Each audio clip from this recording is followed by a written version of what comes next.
సౌత్ను తిని నార్త్ బతుకుతోంది, ఇది వాస్తవం. కానీ సౌత్కి కావలసిన రాజకీయ ప్రాతినిధ్యం దొరకటం లేదు. బీజేపీ ప్రభుత్వం ఈ డీలిమిటేషన్ బిల్లును ఇంట్రడ్యూస్ చేసింది. సౌత్ రాష్ట్రాలకు జరుగుతున్నటువంటి అన్యాయం ఏంటి, అసలు డీలిమిటేషన్ ఎలా చూడాలి?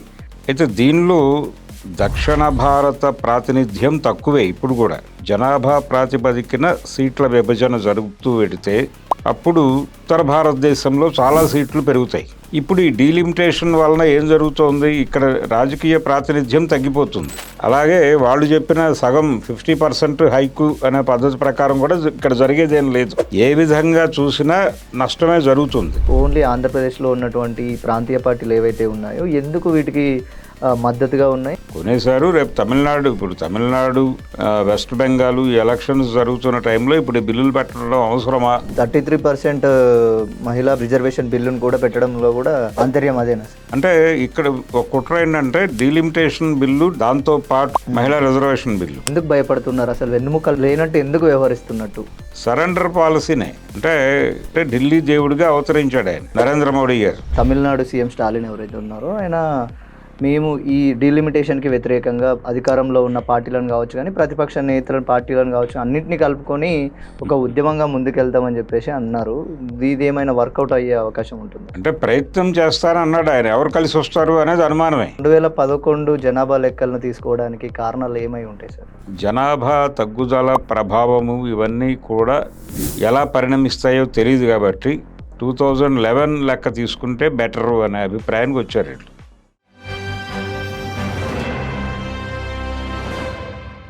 Hello, welcome to 3TV. So ఈరోజు మనతో సీనియర్ జర్నలిస్ట్ భరద్వాజ్ గారు ఉన్నారు. సార్ నమస్తే. నమస్తే అండి. బీజేపీ ప్రభుత్వం సెంట్రల్లో 2011 జనగణను బేస్గా తీసుకొని డీలిమిటేషన్ నియోజకవర్గాల పునర్విభజన అయితే ఈ డీలిమిటేషన్ బిల్లును ఇంట్రడ్యూస్ చేసింది సార్ లోక్సభలో.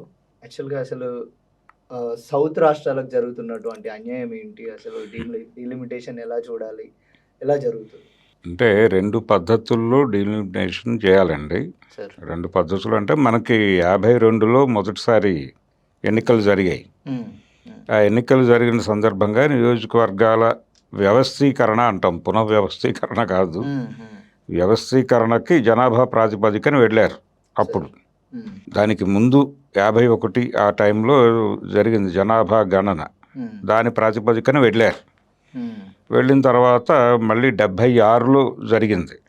76 అంటే ఇందిరాగాంధీ గారి హయాం, ఆ టైంలో జరిగింది.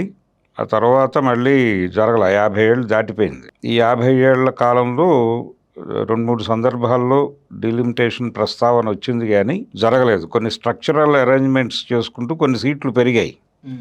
అంటే ఇప్పుడు 584కు ఏమో వచ్చాం మనం మొత్తానికి. అయితే దీనిలో దక్షిణ భారత ప్రాతినిధ్యం తక్కువే. ఇప్పుడు కూడా రేపు పెరగబోయే వాటికి సంబంధించి 2 పద్ధతులు చెప్తున్నారు. ఒకటి జనాభా ప్రాతిపదిక. జనాభా ప్రాతిపదికన సీట్ల విభజన జరుగుతూ పెడితే అప్పుడు ఉత్తర భారతదేశంలో చాలా సీట్లు పెరుగుతాయి. అక్కడ ఉన్నటువంటి జనాభా గణన రీత్యా ఏది వీళ్ళు చెప్తున్నటువంటి 2011 లెక్కల ప్రకారమే సౌత్లో కంపారిటివ్గా జనాభా తక్కువ. నేటివ్ పీపుల్, అక్కడ నేటివ్ పీపుల్ ఎక్కువ, కానీ అందులో మెజారిటీ వలస వెళ్ళిపోయారు. ఫిజికల్గా లేరు, అక్కడ రికార్డుల్లో ఉన్నారు. ఇది ఒక గొడవ. ఎక్కడికి వెళ్ళిపోయారు వాళ్ళందరూ? దక్షిణ భారతదేశానికి వచ్చారు. దక్షిణ భారతదేశం ఇప్పుడు 2 బాధ్యతలు మోస్తోంది. ఒకటేమో వాళ్ళని ఫిజికల్గా మోస్తున్నారు వీళ్ళు. సౌత్ను తిని నార్త్ బతుకుతోంది, ఇది వాస్తవం. కానీ సౌత్కి కావలసిన రాజకీయ ప్రాతినిధ్యం దొరకటం లేదు. దొరకకుండా చేస్తున్నారు వాంటెడ్గానే. ఉదాహరణకి ఇందిరాగాంధీ గారి టైంలో యుద్ధ ప్రాతిపదికన ఆవిడ జనాభా నియంత్రణ అనేది పాటించింది. మొత్తం దేశం అంతా జనాభా నియంత్రణ జరిగి తీరాలి అంది. దీనికి వెనకాల సంజయ్ గాంధీ ఉన్నాడు, ఇవన్నీ మాట్లాడతారు కానీ అదొక ప్రోగ్రామ్గా తీసుకుంది అప్పుడు గవర్నమెంట్. తీసుకుని నెలకి ఆపరేషన్లు చేయకపోతే జీతాలు ఇవ్వమని డాక్టర్లను బెదిరించారు. దాంతో వాళ్ళు విశృంఖలంగా బర్త్ కంట్రోల్ ఆపరేషన్లు జరిగాయి. అది ఎక్కువ సౌత్లో జరిగింది. నార్త్లో చాలామంది తప్పించుకున్నారు. జనాభా నియంత్రణ అక్కడ సరిగా అమలు జరగల. కమ్యూనికేషన్ నెట్వర్క్ లేక మనకు తెలియలే ఆ రోజుల్లో. ఇక్కడ మాత్రం చాలా దారుణంగా అమలు జరిగింది, ఫోర్స్ఫుల్గా కూడా జరిగింది. అందుకని ఇక్కడ జనాభా తగ్గింది, అక్కడ విపరీతంగా పెరిగింది. ఆ పెరిగిన బరువు అంతా ఇప్పుడు మనమే మోస్తున్నాం. వాళ్ళందరూ ఇక్కడ వలసలో రావడం వలన కూలీ రేట్లు పెరగటం లేదు. మనకి కూలీ రేట్లు పెరగటం లేదంటే ఎవడన్నా ఒక 100 రూపాయలు పెంచండి లేకపోతే కుదరదు అంటే అక్కర్లేదు, నువ్వు వెళ్ళిపో, నీకు ఇప్పుడు ఇస్తున్న దానికంటే 50 రూపాయలు తక్కువకు పనిచేయడానికి బెంగాల్ నుంచి వచ్చిన వాడు ఒకటి రెడీగా ఉన్నాడు, ఇంకో 20 రూపాయలు తగ్గించినా పర్లేదని బీహార్ వాడు ఒకటి అడుగుతున్నాడు, 80 రూపాయలు తగ్గించినా నీకు ఇంత ముందు ఇచ్చిన జీతానికి 80 రూపాయలు తగ్గించినా పనిచేయడానికి ఒక నేపాలీ వాడు రెడీగా ఉన్నాడు అని మాట్లాడుతున్నారు. ఇప్పుడు మీరు పెట్రోల్ బంకులకు వెళ్ళండి, వాళ్ళే ఉంటారు. ఏ అపార్ట్మెంట్కి వెళ్ళండి, అక్కడ వాచ్మెన్గా నేపాలీ వాడు లేకపోతే బీహారీ వాడు లేకపోతే ఉత్తరాఖండ్ వాడు ఉంటాడు. హోటల్కి వెళ్ళండి, ఎనీ హోటల్, ఆ హోటల్లో సర్వర్లు వాళ్ళు ఇక్కడ మాత్రమే కాదు, ఇంటీరియర్ ఏరియాల్లో కూడా. అంటే కృష్ణా జిల్లాలో మిడ్ కృష్ణాలో గుడివాడ దగ్గరలో ఉన్న గ్రామాల్లో ఉన్నటువంటి హోటల్లో కూడా వాళ్ళే పనిచేస్తున్నారు. ఇది పరిస్థితి. పెట్రోల్ బంకుల్లో వాళ్ళే.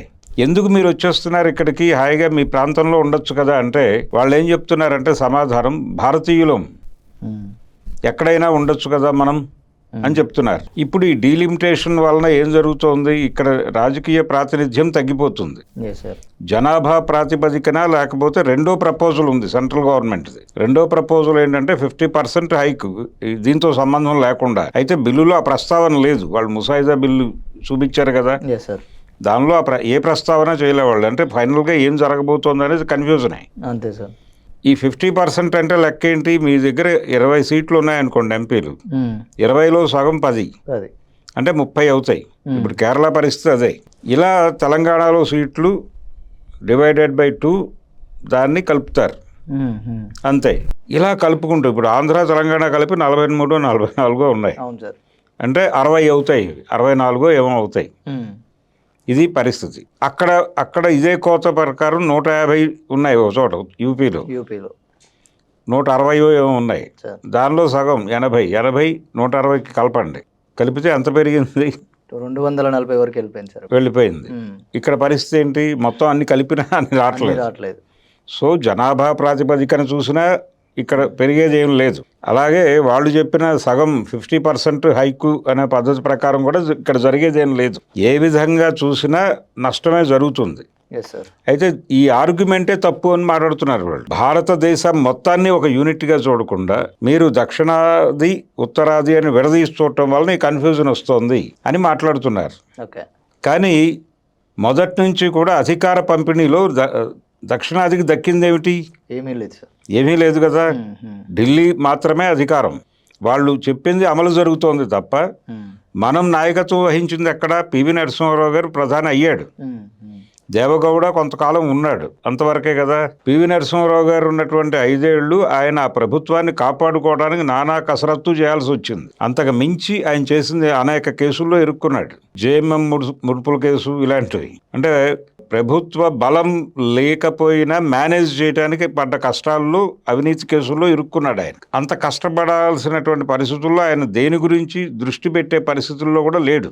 ఆయన టైంలోనే బాబ్రీ మసీదు కూల్చివేత, ఆయన టైంలోనే నూతన ఆర్థిక విధానాలు తీసుకురావటం, ఆర్థిక సరళీకరణలు, మార్కెట్ ఎకానమీకి ఎంట్రీ ఇవ్వటం, ఈ గందరగోళాలు, వీటి మధ్య ఆయన 5 ఏళ్ళు గడిచిపోయినాయి. ఈ పరిస్థితి చూస్తే మనకి టోటల్గా స్టేబుల్గా ఉన్నటువంటి గవర్నమెంట్స్ అన్నీ కూడా వాళ్ళ రూల్లో నడిచినవే. జవహర్లాల్ నెహ్రూ కావచ్చు, మొరార్జీ దేశాయ్ కావచ్చు, ఎవరైనా కానీ కేంద్రంలో అధికారం చలాయించినటువంటి వ్యక్తులు శక్తులలో సౌత్ ప్రాతినిధ్యం ఏముంది అనేది చూస్తే ఏమీ లేదు అని చెప్పక తప్పని పరిస్థితి.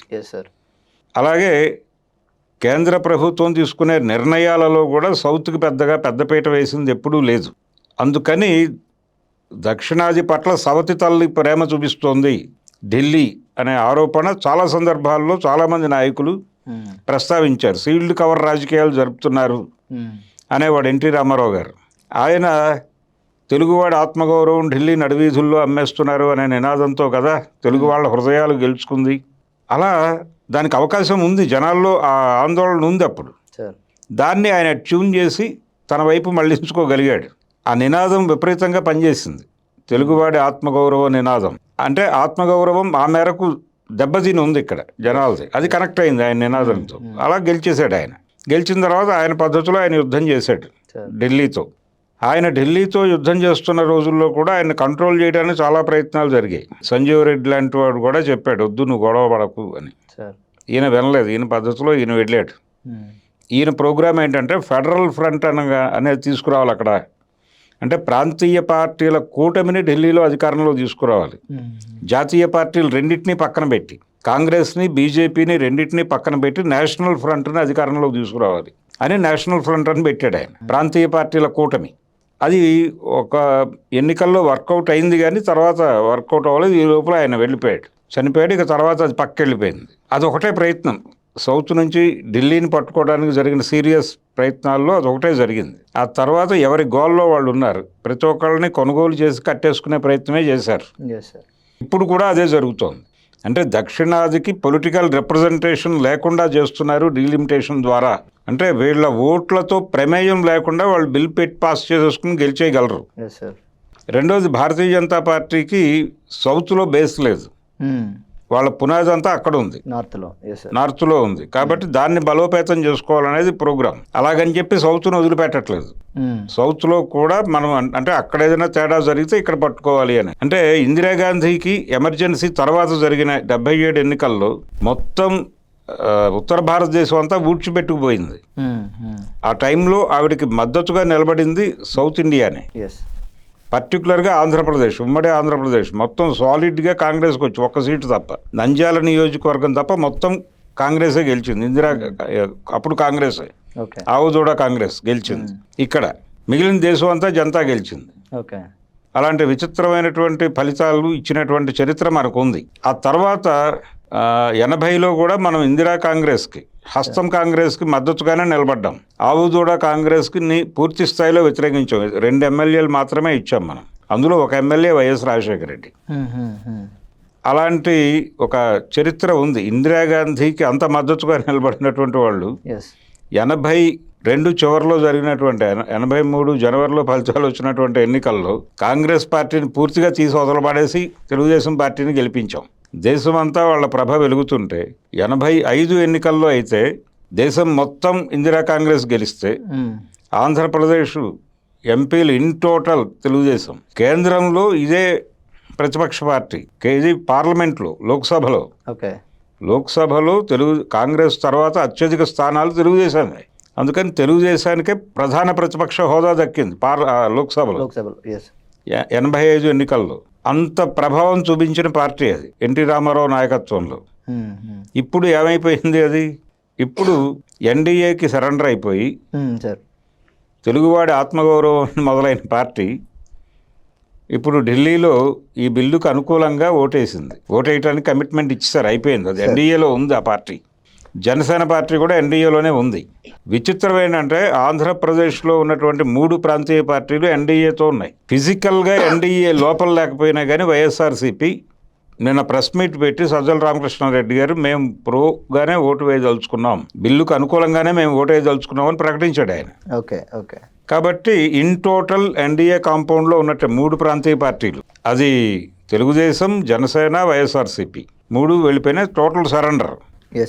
సార్ అయితే ఈ సందర్భంలో లైక్ సౌత్ ఇండియాకి సంబంధించినటువంటి పార్టీలు కావచ్చు, కానీ వీళ్ళందరూ ఈ బిల్లుకు వ్యతిరేకంగా ఉంటే ఓన్లీ ఆంధ్రప్రదేశ్లో ఉన్నటువంటి ప్రాంతీయ పార్టీలు ఏవైతే ఉన్నాయో ఎందుకు వీటికి మద్దతుగా ఉన్నాయి? ఎందుకు అసలు వీళ్ళకి ఏం కావాలి? అసలు రాజకీయంగానే చేశారు సార్, కొనేశారు.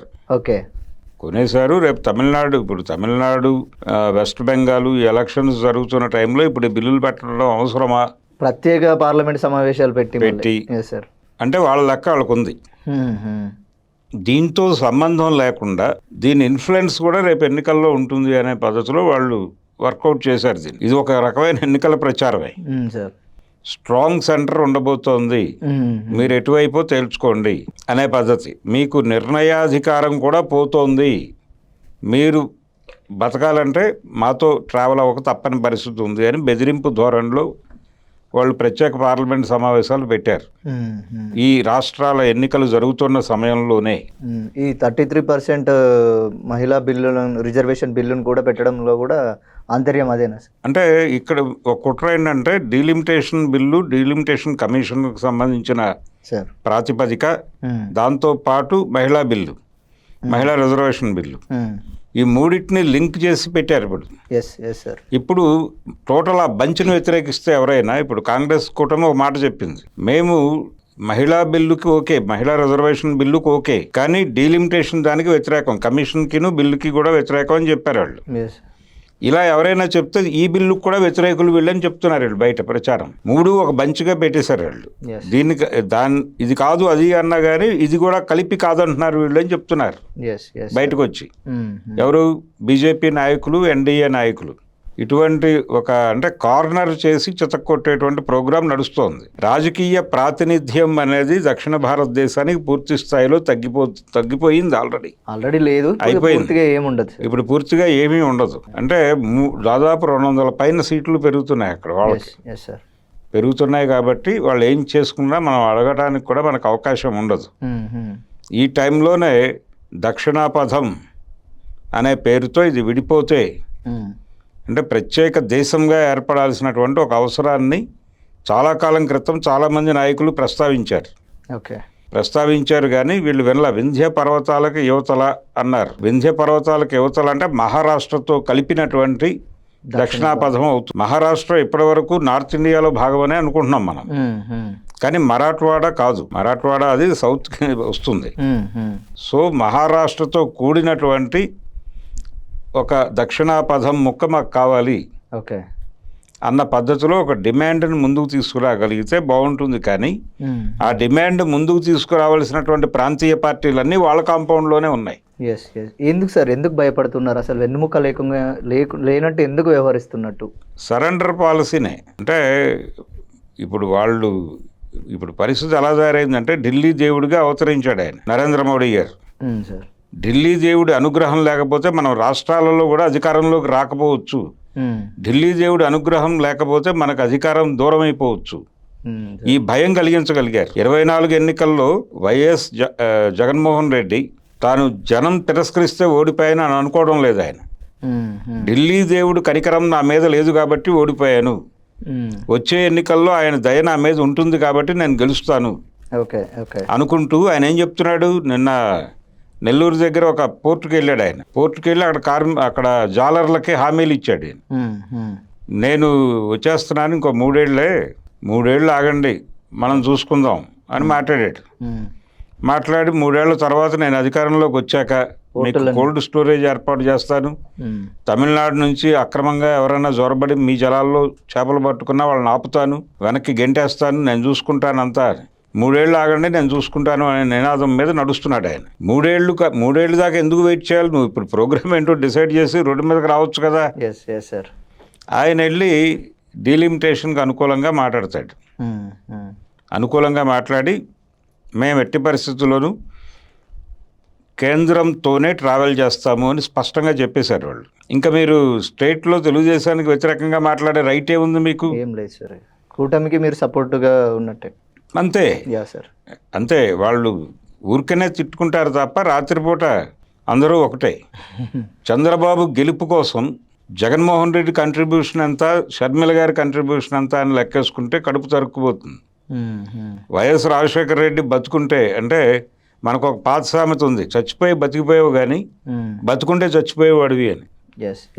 అలా వైఎస్ రాజశేఖర రెడ్డి చచ్చిపోయి బతికిపోయాడు కానీ బతుకుంటే ఇప్పుడు చచ్చిపోయేవాడు. ఈ పరిస్థితులను చూసి అంతగా కంట్రోల్ చేస్తున్నారు వాళ్ళు. తమిళనాడు రాజకీయాల్లో విజయ్ మీద ఉన్నటువంటి గొడవ కూడా అదే. విజయ్ కత్తే, కానీ ఆ కత్తి ఎవరి చేతిలో అనే దాని మీద చర్చ. బీజేపీ చేతిలో కత్తి, బీజేపీ చేతిలో కత్తి అయితే అతను పవన్ కళ్యాణ్ అవుతాడు. లేదు స్టాలిన్ చేతిలో కత్తి అయితే చిరంజీవి అవుతాడు, ప్రజారాజ్యం అవుతాడు. ఇది జరుగుతున్నటువంటి చర్చ. అంటే ఆ రోజున ప్రజారాజ్యం అనేది వైఎస్కు ఉపయోగపడింది. కాంగ్రెస్ తిరిగి రెండోసారి అధికారంలోకి రావడానికి 2009 ఎన్నికల్లో కాంగ్రెస్ పార్టీ అధికారంలోకి రావడానికి కంట్రిబ్యూట్ చేసింది ప్రజారాజ్యమే. ప్రజారాజ్యం గణనీయమైనటువంటి ఓట్లు చేల్చడం ద్వారా వాళ్ళ గెలుపు సాధ్యమైంది. మహాకూటమి గెలుపు వెనక్కి వెళ్ళింది, కాంగ్రెస్ గెలిచేసింది. అంచేత చిరంజీవికి వైఎస్ రాజశేఖర రెడ్డి రుణపడి ఉన్నాడు. అలా ఆ రోజున వైఎస్ కోసం చిరంజీవి ఎలా ఉపయోగపడ్డాడు, ఒకవేళ డిఎంకే చేతిలో కత్తి అయితే విజయ్ అలా ఉపయోగపడతాడు. అలా కాదు అతను బీజేపీ చేతిలో కత్తి అనే డౌట్ కూడా ఉంది. బీజేపీ చేతిలో కత్తి అయితే పవన్ కళ్యాణ్ అవుతాడు అతను తమిళనాడు రాజకీయాల్లో. ఇది కండిషన్. అందుకని జనాలు ఎవరు ఎన్ని డ్రామాలు ఆడినా వాళ్ళకు ఉండే డౌట్స్ వాళ్ళకు ఉన్నాయి, సార్. వాళ్ళ అనుమానాలు వాళ్ళకు ఉన్నాయి. అంటే కొనుగోలు చేయటము పార్టీలను తనతో అంటే వాళ్ళ మీద కేసులు పెట్టో డబ్బులు ఇచ్చో ఏదో పద్ధతిలో అన్ని పార్టీలని వాళ్ళు కాంపౌండ్లోకి తోసేస్తున్నారు, పర్టికులర్గా ప్రాంతీయ పార్టీలని. బీఆర్ఎస్ గురించి కూడా అదే జరిగింది కదా. కాళేశ్వరం ప్రాజెక్టు గురించి అర్ధరాత్రి వరకు చర్చలు జరిపి అర్ధరాత్రి సీఎం గారు కాంగ్రెస్ పార్టీకి చెందిన ముఖ్యమంత్రి రేవంత్ రెడ్డి గారు మైక్ తీసుకుని సిబిఐ ఎంక్వైరీ జరపాలని రికమెండ్ చేస్తున్నాను అని ముగించాడు ఆ రోజు సభని. అంటే ఏమిటి, కేసీఆర్ జుట్టు తీసుకెళ్లి సెంట్రల్ గవర్నమెంట్ చేతిలో పెట్టడం అనే పనికి ఈయన ముహూర్తం పెట్టాడు రేవంత్ రెడ్డి గారు. ఈయన తెల్లారలేస్తే మళ్ళీ బీజేపీని తిడుతూ ఉంటాడు. కానీ కీలక సందర్భాల్లో వారు సహాయం చేస్తాడు వారికి, వారి మాట జవదాటాడు ఆయన. కాబట్టి రాజకీయ రంగం మొత్తాన్ని పొల్యూట్ చేసి తన కంట్రోల్లో పెట్టేసుకుంది బీజేపీ. ఈ పొల్యూషన్ని వదిలించి భారతీయ రాజకీయ వ్యవస్థని స్వతంత్రంగా నిలబెట్టడం అనేది అన్ని రాజకీయ పార్టీలకి ప్రోగ్రాం కావాలి. కానీ ఆ ప్రోగ్రామ్ను ముందుకు తీసుకెళ్లే రాజకీయ పార్టీ ఒక్కట్లేదు ఎక్కడ, ఏ రాష్ట్రంలోనూ. సో అన్ని రాష్ట్రాల్లోనూ లొంగుబాటుదారులే రాజ్యం వెళ్తున్నారు. లొంగుబాటు అంటే వెన్నుపూస టెస్ట్ చేస్తున్నారేమో అని డౌట్ ప్రతి పార్టీ నాయకుడికి. దీనిలో కొంచెం లొంగే లక్షణం ఉంది అని రిపోర్ట్ వస్తే ఆడికి లోపలికి ఎంట్రీ ఇస్తున్నారు, ఎన్డీఏలోకి పదవుల్లోకి కూడా. ఇతను లొంగే లక్షణం లేదండి ఇతను వెన్నుపూసకి అని రిపోర్ట్ వస్తే వాడిని తీసి పక్కన మారేస్తున్నారు అనేక మందిలాగా. సార్ అయితే ఈ సందర్భంగా మన తమిళనాడు సీఎం స్టాలిన్ ఎవరైతే ఉన్నారో ఆయన మేము ఈ డీలిమిటేషన్కి వ్యతిరేకంగా అధికారంలో ఉన్న పార్టీలను కావచ్చు కానీ ప్రతిపక్ష నేతలను పార్టీలను కావచ్చు అన్నింటినీ కలుపుకొని ఒక ఉద్యమంగా ముందుకెళ్తామని చెప్పేసి అన్నారు. ఇది ఏమైనా వర్కౌట్ అయ్యే అవకాశం ఉంటుంది? అంటే ప్రయత్నం చేస్తారన్నాడు ఆయన, ఎవరు కలిసి వస్తారు అనేది అనుమానమే. ఎందుకంటే ప్రాంతీయ పార్టీలు బలంగా ఉన్నటువంటి రాష్ట్రాలు రెండు. ఒకటి ఆయన అనుకుంటున్నటువంటి ప్రాంతం, దాంతోపాటు అంటే తమిళనాడుతో పాటు ఆంధ్రప్రదేశ్లో 3 ప్రాంతీయ పార్టీలు ఉన్నాయి. ఆ తర్వాత తెలంగాణ దాదాపు 10 ఏళ్ళు ప్రాంతీయ పార్టీ ఏలుబడిలో ఉంది. కర్ణాటక బీజేపీ కాంగ్రెస్, అది 2 జాతీయ పార్టీల మధ్య ఉంది. ఆ తర్వాత కేరళ 2 కూటముల మధ్య ఉంది, కాంగ్రెస్ కూటమి, లెఫ్ట్ కూటమి.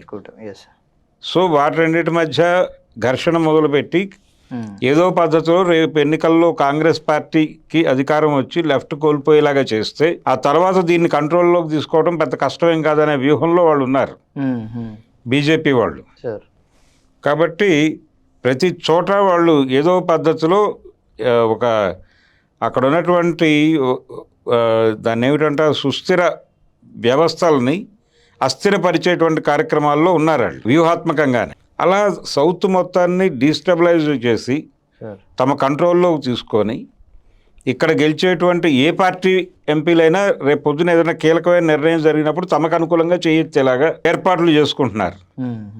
అందుకని మనకి నోటి మాటగా ఎవరు ఎన్ని చెప్పినా ఇప్పుడు వైఎస్ఆర్సీపీ వ్యతిరేకించలేని పరిస్థితి ఏర్పాటు అయి ఉంది అక్కడ. నిజానికి ఆయన మీరంతా అని బయటకు వచ్చేయచ్చు, ఆయన మీద ఉన్నటువంటి కేసులు కంటెస్ట్ చేయొచ్చు. ఆయన చేసి ఆ కేసుల్లో గనక శిక్ష పడితే ఆయనకి నేను చేసినది తప్పు ఎలా అవుతుంది, ఇప్పుడు జరుగుతున్న పద్ధతే అది, మేమేమి ఎవరి దగ్గర నుంచి బలవంతంగా డబ్బులు తీసుకోలేదు, జరుగుతున్న పద్ధతిలో భాగంగానే అందరూ మాకు సరఫరా చేశారు, మా కంపెనీలో వాటాలు కొన్నారు, మేము ఇలా ఇండస్ట్రియలైజేషన్ కోసం వాడాము దీన్ని, దాన్ని మెచ్చుకోవాల్సింది పోయి మా మీద దాడి చేస్తారేంటి అని మాట్లాడితే ఏంటి పరిస్థితి. అందుకని పొలిటికల్గా చాలా గందరగోళాలు ఉన్నాయి దీనిలో. ఈ డీలిమిటేషన్ దానికి సంబంధించి ప్రధానంగా దక్షిణ భారతదేశ రాజకీయ ప్రాతినిధ్యం జాతీయ స్థాయిలో పోయింది ఆల్రెడీ, ఇంకా పూర్తిగా అడుగంటుతుంది. అందుకని దీన్ని వ్యతిరేకించి ఒక ఉద్యమం జరగాల్సినటువంటి అవసరం ఉంది. ఇప్పుడు దక్షిణ భారత ఆత్మగౌరవం అనేది ప్రశ్నార్థకంగా మారుతోంది. ఆ రోజున ఆయన తెలుగువాడి ఆత్మగౌరవం ఢిల్లీ నడివీధులు అన్నాడు. ఇప్పుడు దక్షిణ భారతదేశ ఆత్మగౌరవం ఢిల్లీ నడివీధుల్లో తెగ నమ్మటానికి ఎన్టీ రామారావు గారు ప్రారంభించిన తెలుగుదేశం పార్టీ కూడా మద్దతుగా నిలబడటం అనేది ఐరనీ. ఆ ఐరనీలో ఆయన బాబు గారు ఆయన ఓవర్ హిందూగా బిహేవ్ చేస్తున్నాడు ఈ మధ్యకాలంలో. బీజేపీ నాయకుల్ని మించిన హిందుత్వం మాట్లాడుతున్నాడు ఆయన. ఆ పరిస్థితుల్లో ఎప్పుడూ లేడు, ఈ మధ్య గత 2 ఏళ్ల నుంచి అలా తయారైపోయాడు ఆయన. సార్ ఇది జనగణన కులగణన చేస్తూ ఉన్నామని చెప్తూనే 2011 జనాభా లెక్కలను తీసుకోవడానికి కారణాలు ఏమై ఉంటాయి సార్, ఎట్లా చూడొచ్చు? అంటే ఇక్కడ చాలా గొడవ ఉందండి. జనాభా ప్రాతిపదిక అనేది గనక ప్రాతిపదిక అనుకుంటే వాళ్ళు సీరియస్గా అనుకుంటే ఏ లెక్కల ప్రకారం పెడితే బాగుంటుంది. ఇప్పుడు జనాభా చాలా ప్రాంతాల్లో తగ్గుతోంది, రకరకాల కారణాలు. పెళ్ళిళ్ళు కావట్లేదు. Yes yes sir. పెళ్ళిళ్ళు అంటే గతంలో 2011 నాటికి జరుగుతున్న పెళ్ళిళ్ళతో కంపేర్ చేస్తే ఇప్పుడు సీజన్లో జరుగుతున్న పెళ్ళిళ్ళు తగ్గాయి. అలాగే సింగిల్స్ పెరుగుతున్నారు. సింగిల్ మెన్ కావచ్చు, సింగిల్ ఉమెన్ కావచ్చు, పెరుగుతున్నారు. రేషియో చాలా విపరీత స్థాయికి చేరింది. అది 11 నుంచి ఇప్పటి వరకు 26 వరకు లెక్కేస్తాయి. కనుక అది తీసుకుంటే ప్రాతిపదికగా డెఫినెట్గా ప్రయోజనాత్మకంగా ఉంటుంది ఆ లెక్కలు. అంటే ఇప్పుడు జనాభా తగ్గుతుంది అనేది ఉద్దేశించి చంద్రబాబు నాయుడు గారు పిల్లల్ని కనండి మహాప్రభో, 3 కంటే ఇంటెన్సివ్ ఇస్తాం అని మాట్లాడాడు కదా. ఒకప్పుడు ఆయన కుటుంబ నియంత్రణ చేయాలి అన్న, మేమిద్దరం మాకొక్కరు అనే నినాదం ఇచ్చినటువంటి చంద్రబాబు గారు కుదిరితే 10 మందిని కనండి, మీ పిల్లలకి మేము రోజు చాక్లెట్లు పంపిణీ చేస్తాం లాంటి స్కీమ్లు అనౌన్స్ చేస్తున్నాడు. కనుక ఈ జనాభా తగ్గుదల ప్రభావము ఇవన్నీ కూడా ఎలా పరిణమిస్తాయో తెలియదు కాబట్టి 2011 లెక్క తీసుకుంటే బెటర్ అనే అభిప్రాయానికి వచ్చారు వీళ్ళు. వచ్చి ఈ డ్రామాని అక్కడి నుంచి నడిపిస్తున్నారు.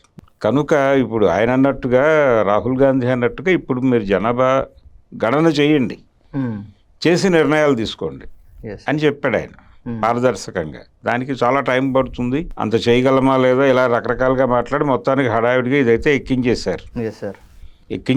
ఇది ఏదో పద్ధతిలో అమలు జరిగిపోతుంది. వాళ్ళు బుల్డోజ్ చేసుకుని వెళ్ళిపోతున్నారు. 3 బిల్లులు బుల్డోజ్ చేసి పెట్టేస్తారు, అయిపోతుంది. తర్వాత భారీ ఎత్తున నిరసన ఎదురైతే కొన్ని సడలింపులతో దీన్ని ముందుకు తీసుకెళ్తారు, కొన్ని సడలింపులతో. అంతకు మించి దీని నుంచి కాపాడాలి దక్షిణ భారతదేశాన్ని అంటే ఒక సీరియస్ పొలిటికల్ మూవ్మెంట్ బిల్డ్ చేయాల్సిన అవసరం ఉంది. ఉత్తర భారతదేశ దుర్మార్గాలకు వ్యతిరేకంగా దక్షిణ భారతదేశ ప్రజల్ని అవేర్ చేసేటువంటి ఒక పొలిటికల్ ఆర్గనైజేషన్ కావాల్సిన అవసరం అయితే బలంగా ఉంది. అవి ఇప్పుడున్న పార్టీలతో అయ్యే అవకాశం ఏమన్నా ఉంటుందా సార్? అసలు వీళ్ళందరూ అమ్ముడిపోయారు టోటల్. ఇప్పుడు తమిళనాడులో కొంత హోప్ కనిపిస్తోంది, స్టాలిన్ బలంగా మాట్లాడుతున్నాడు.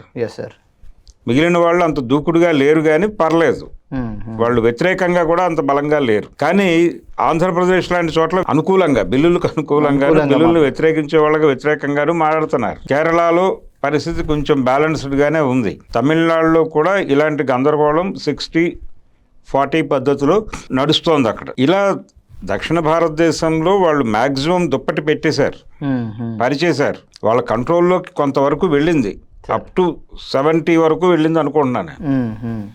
అందుకని పెను ప్రమాదంలో దక్షిణాపథం ఉంది. అందుకని ఈ సందర్భంగా, ఈ బిల్లుల సందర్భంగా దక్షిణాదికి జరిగే అన్యాయం దాని మీద సీరియస్ డిబేట్లు పెట్టి, ఆ డిబేట్లని ఎక్కడ కంక్లూడ్ చేయాలంటే ఇది కుదరదు, ఏం చేసినా కుదరదు, కాబట్టి వాళ్ళతో మనకు అనవసరం. దక్షిణ భారతదేశం అనే పేరుతో విడిగా మనం ఒక దేశాన్ని ఏర్పాటు చేసుకుందాం, అందుకోసం ఉద్యమం చేయటమే మనం చేయవలసిన పని. పార్లమెంట్ ఎలక్షన్స్ మేము టోటల్గా బాయ్కాట్ చేస్తున్నాం అని నినాదం ఇవ్వాలి పొలిటికల్ పార్టీస్ అన్ని సౌత్లో. ఇవ్వగలిగే పరిస్థితిలో ఉన్నాయా లేదా అనేది వేరే గొడవ. మేము పార్లమెంట్ ఎన్నికలు మాకు సంబంధం లేదు, మేము ఓట్లు వేయం, మా నినాదం దక్షిణాపథం, మహారాష్ట్రతో కూడిన దక్షిణాపథం. అంటే ఎలక్షన్ ని మొత్తం టోటల్ గా బాయ్కాట్ చేయటమే. ఆ స్టాండ్ మీద నిలబడితే దెబ్బకు దయ్యం లొంగుతుంది. అప్పటి వరకు ఈ దౌర్జన్యం ఇలాగే కొనసాగుతుంది. పైగా ఇది రామరాజ్య స్థాపన అనుకుంటున్నాడు ఆయన. అంటే రాముడు కూడా అలాగే, ఆయన పట్టాభిషేకానికి ముందు ఆయన వనవాసానికి వెళ్ళాడు. వనవాసానికి వెళ్ళి కనిపించిన వాడినల్లా కొట్టి, ఒకడిని కొట్టడం, రెండో వాడిని సామంతుడిని చేసుకోవటం. ఎవరైతే అక్కడ పవర్ కూరుకుంటున్నారో వాళ్ళకి అనుకూలంగా పవర్లో ఉన్న వాళ్ళని చంపేసి వీళ్ళని పవర్లో కూర్చోబెట్టి తనకు సామంతులుగా మార్చుకోవటం. అంటే దక్షిణాపథంలో తన ఏజెంట్ల అందరినీ నియమించిన తర్వాత వెళ్ళి ఆయన అక్కడ పదవిలోకి వెళ్ళాడు, ప్రమాణ స్వీకారం చేశాడు, పట్టాభిషేకం చేసుకున్నాడు. ఒక రకంగా సౌత్ లో ఇప్పుడు ఒక్కరిద్దరు తప్ప మిగతా వాళ్ళందరూ సామంతులుగానే కనిపిస్తున్నట్టున్నారు. సామంతులే. ఇప్పుడు సామంత రాజ్యం ఏర్పాటు అయిపోయింది కాబట్టి రామరాజ్యమే అనే పద్ధతిలో ఆలోచిస్తున్నారు. అందుకని ఆ రోజున దానికి వ్యతిరేకంగా ఎలాగైతే రావణ బ్రహ్మ ఇలాంటి వాళ్ళు కార్యక్రమాలు నిర్వహించి కదిలించే ప్రయత్నం చేశారో అలాంటి ఒక రావణ బ్రహ్మ అవసరం ఉంది ఇప్పుడు ఈ డీలిమిటేషన్ వేళ. ఆ ఏరియాలోకి, ఆ పాత్రలోకి స్టాలిన్ వస్తాడా, మరొకళ్ళు వస్తారా అనేది చూడాలి. సార్ ఇప్పుడు ఈ డీలిమిటేషన్ బిల్ ఏదైతే ఉందో, ఇప్పుడు ఎలక్షన్ జరుగుతూ ఉంది కదా సార్, తమిళనాడులో ఇంకా ఉంది. సో ఇప్పుడు స్ట్రాంగ్గా దీన్ని ఆపోజ్ చేస్తూ ఉన్నారు డీలిమిటేషన్ని. ఎవరు మన స్టాలిన్ ఎవరైతే ఉన్నారో అది ఆయనకి ఏమన్నా ఫేవర్గా మారే అవకాశం ఉంటుందా సార్ అక్కడ? అంటే దీని మీద రేపటి నుంచి మాట్లాడతాడు ఆయన ఎన్నికల ప్రచారాల్లో. Okay okay. మాట్లాడటం ద్వారా ఒక సెంటిమెంట్ని రెచ్చగొట్టడం ద్వారా బీజేపీకి వెళ్ళే ఓట్లను కొంతవరకు తన వైపుకి డైవర్ట్ చేసుకునే ఛాన్స్ అయితే ఉంది. ఓకే, ఒక రకంగా గెలుపు మనం డిసైడ్ అయ్యి ఉండొచ్చు, అనుకోవచ్చు. No problem.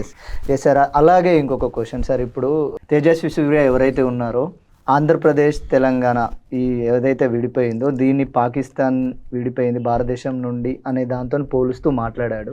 యాక్చువల్గా ఎందుకు అసలు దీన్ని తప్పుదో పట్టించడమా, సౌత్ నుంచి వస్తున్నటువంటి వ్యతిరేకతను మిస్లీడ్ చేయడానిక? ఎందుకు సార్ అసలు ఇమీడియట్గా ఇప్పుడు దాన్ని తెర మీద తీసుకురావడం? అంటే అఖండ భారత నినాదం లాంటిదే ఇది కూడా. ఎవరు విడిపోకూడదు ఇవన్నీ కూడా. అంటే ఒకప్పుడు జవహర్లాల్ నెహ్రూ ఆంధ్ర రాష్ట్రం ఏర్పడినప్పుడు కర్నూలు క్యాపిటల్ అన్నప్పుడు ప్రకాశం గారు ఇది పాసింగ్ క్యాపిటల్, మేము ఎక్కువ రోజులు ఉన్నాం ఇక్కడ, హైదరాబాద్ వెళ్ళిపోతాం, హైదరాబాద్ స్టేట్తో కలిసి ఆంధ్రప్రదేశ్గా ఏర్పడబోతున్నామని చెప్పాడు మీడియా ముందుకు వచ్చి. చెప్పిన రోజున జవహర్లాల్ నెహ్రూ గారు దాన్ని వ్యతిరేకించాడు. వ్యతిరేకిస్తూ దీన్ని విస్తరణవాదం అనాల్సి వస్తుంది అన్నాడు. ఇలా విస్తరణవాదం అనేటువంటి కార్యక్రమం చాలా విస్తృతంగానే జరిగింది. దీనికి వ్యతిరేకంగా జరిగిన ఉద్యమం చూసాం కదా మనం. ఆ విస్తరణవాదానికి వ్యతిరేకంగా జరిగిన ఉద్యమం ఈ చీలిక. దీని వెనకాల ఉన్నటువంటి నేపథ్యం చాలా ఉంది. ఏది తెలంగాణ రాష్ట్రం ఏర్పడటం వెనకాల నేపథ్యం ఒకసారి చూస్తే ఎంత యుద్ధం జరిగింది, కలపడానికి వాళ్ళు ఎంత సునాయాసంగా కలిపారు, ఏ ప్రయోజనాలు కలిపినాయి, ఏ ప్రయోజనాలు ఆశించి కలిశారు అనేది చూస్తే ఎక్కువ అన్యాయం ఎవరికి జరిగిందో అర్థమవుతుంది. తెలంగాణకి జరిగింది, అది వాస్తవం. కాబట్టి ఇలాంటి అన్యాయాలు చాలా ఉన్నాయి చరిత్రలో. ఈ విభజన అనేది పట్టుకొచ్చారు కాబట్టి ఈ విభజన జరగాల్సి ఉన్న విభజన జరిగింది. పాకిస్తాన్ అనగానే వీళ్ళు ఏం చేస్తున్నారు, దేశ విభజన అంటున్నారు. దేశ విభజన అంటే చిన్నపిల్లలు ఏమనుకుంటారు, స్ట్రైట్గా ఇండియాని చీల్చి ఇచ్చేశారు ఒక ముక్క వాళ్ళకి అని కాదు. జరిగింది పంజాబ్ విభజన, దేశ విభజన కాదు అది. పంజాబ్లో ఒక ముక్కని పాకిస్తాన్ కింద ఇచ్చారు, బంగ్లాదేశ్లో ముక్కని బెంగాల్లో తూర్పు బెంగాల్ని బంగ్లాదేశ్ అనే పేరుతో ఈరోజు పిలుస్తున్నాం. అది మొదట్లో తూర్పు పాకిస్తాన్, ఇది పంజాబ్ పాకిస్తాన్. అది పరిస్థితి. సో ఈ రెండు రాష్ట్ర విభజనలు జరిగాయి తప్ప దేశ విభజన జరగల. ఈ క్లారిటీ ఎవరు మాట్లాడరు.